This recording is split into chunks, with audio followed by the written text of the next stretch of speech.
அனைவருக்கும் கணித வணக்கம். இப்போ பார்க்க போகிறது 7ஆம் வகுப்புக்குரிய கணக்கு 3ஆம் பருவம் பயிற்சி 1/4 13வது கணக்கு கொள்கை வகை வினாக்களில் உள்ள கேள்வி 0.05 வகுத்தல் 0.5 அப்படின்னு சொல்லி கொடுத்துருக்காங்க. ஃபஸ்ட்டு இந்த கணக்கை நம்ம முழு நம்பராக மாற்றிக்க போகிறோம்.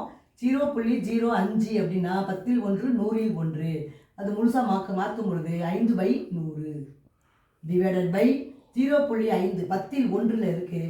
அப்போ என்ன வரும் 5/10 ஈக்குவல் டு 5/100 இன்ட்டு இந்த 10 மேலே வந்துடும், 5 கீழே வந்துடும்.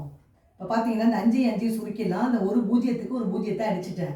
மிச்சம் இருக்கிறது 1/10. இப்போ ஒரு பூஜ்ஜியம் இருக்கிறப்ப புள்ளிக்கு அப்புறம் இந்த நம்பரை எடுத்து எழுதணும். 0.1 ஒரு ஸ்தானம் தள்ளி புள்ளி வைக்கணும். அப்போ 1 என்பது 0.1ஆக எழுதப்பட வேண்டும். அப்போ இந்த கணக்குக்குரிய விடை 0.1. புரிஞ்சுங்களா?